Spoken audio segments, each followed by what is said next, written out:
So Mark is asking, why was Esau closer to Ishmael than his brother Jacob?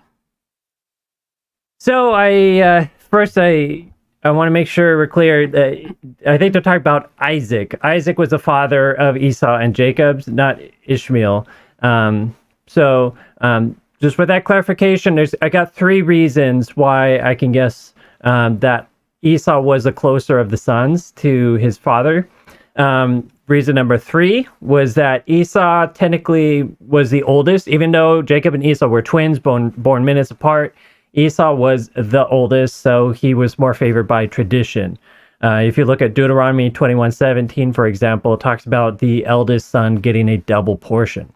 And there's just a lot there. Yeah, it's a big deal, the firstborn son. Jesus is sometimes, said he's like sort of the equivalent of a firstborn. Just really important stature.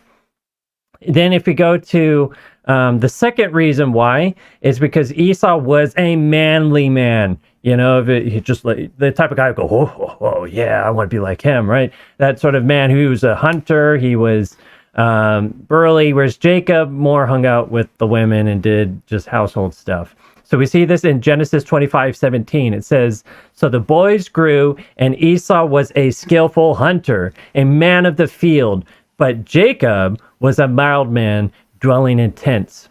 And then if we go to Genesis 27:22-23, it says, "So Jacob went near to Isaac his father, and he felt him." This is when Jacob was pretending to be Esau.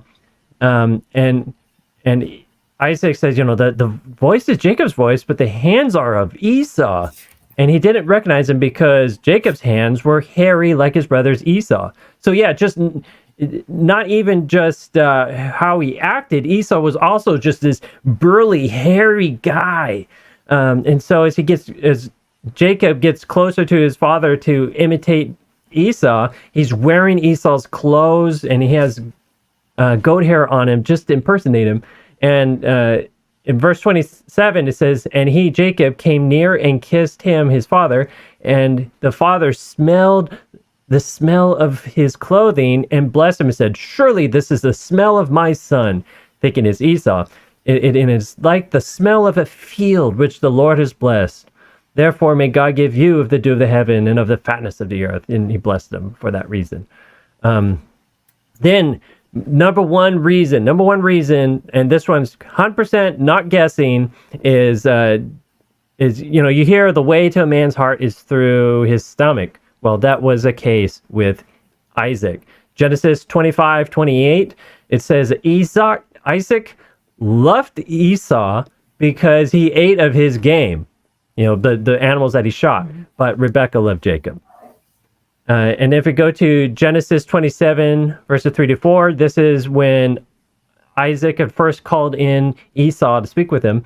And this is Isaac speaking. He says, "Now, therefore, please take your weapons, your quiver, your bow, and go out to the field and hunt game for me and make me savory food because I love, such as I love, and bring it to me that I may eat, that my soul may bless you before I die." So yeah, Isaac was a huge fan of the food and the animals that were shot and killed by Esau. And so all these factors, I think, really just contributed to why in Isaac's eyes, this was kind of like almost like the ideal son, when in reality, Esau was a very flawed person, not walking in the way of the Lord. And it just shows you Isaac didn't have really the right priorities there. Mm-hmm. So, Tina, what do you think? 100% agree. That was a good summary. Yeah, and it makes sense. Like a tough, strong dad wants to have a strong boy. And so it made sense why Esau was favored as opposed to, Jacob, who's a little bit of mama's boy, it seemed. But, exactly. God, doesn't care about how things look. That's, I think, the beauty of the story is our Father God loves us no matter what, whether we're, what our parents' expectations are or not. So